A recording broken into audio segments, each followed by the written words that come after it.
రాష్ట్రానికి 3 రోజులు rain alert ఇచ్చింది వాతావరణ శాఖ. పగటిపూట ఎండ, సాయంత్రం వర్షం కురుస్తుందని తెలిపింది. కొన్ని ప్రాంతాల్లో ఎండ తీవ్రత ఎక్కువగా ఉంటుందని చెప్పారు వెదర్ ఆఫీసర్స్. మరోవైపు అకాల వర్షాలతో పలు జిల్లాల్లో మామిడికాయలు నేలరాలాయి. మొక్కజొన్న పంట నేలకొరిగింది. కళ్లాల్లో ఆరబోసిన వరి ధాన్యం తడిసి ముద్దయింది. ప్రభుత్వమే తమను ఆదుకోవాలని వేడుకుంటున్నారు అన్నదాతలు.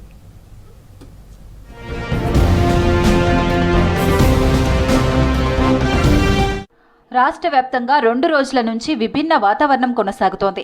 పగటిపూట ఎండలు మండిపోతుంటే సాయంత్రం వర్షాలు కురుస్తున్నాయి. ద్రోణి, గాలి అనిశ్చితితో పాటు ఉపరితల ప్రభావంతో రాష్ట్రంలో 3 రోజుల పాటు వర్షాలు కురుస్తాయని తెలిపారు వాతావరణ శాఖ అధికారులు.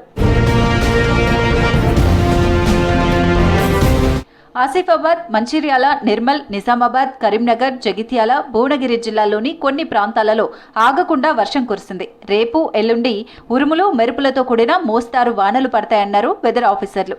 కొన్ని ప్రాంతాల్లో ఎండల తీవ్రత ఎక్కువగా ఉంటుందని చెప్పారు.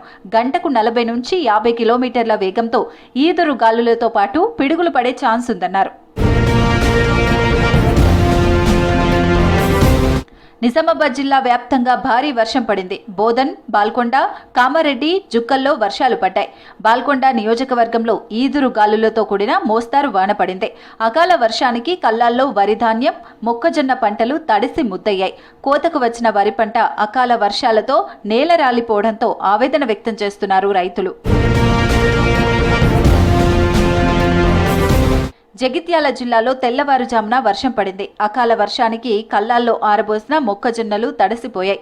ఇటు సిద్దిపేట జిల్లాలో ఉరుములు, మెరుపులు, ఈదురు గాలులతో కూడిన మోస్తారు వర్షం పడింది.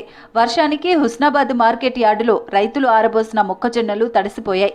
చేతికొచ్చిన పంట తడిసిపోవడంతో ఆందోళన చెందుతున్నారు రైతులు. మంచిర్యాల జిల్లా, కరీంనగర్ జిల్లాలో అకాల వర్షాలు మామిడి తోటలను కోలుకోలేని దెబ్బతీశాయి. మరోవైపు మొక్కజొన్న పంట నేల కొరగగా కల్లాల్లో అమ్మేందుకు తెచ్చిన మొక్కజొన్నలు తడిసిపోయాయి. మరోవైపు జగిత్యాల జిల్లాలోని తాండ్రియాల గ్రామం దగ్గర వేములవాడ రహదారిపై చెట్టు విరిగిపడింది.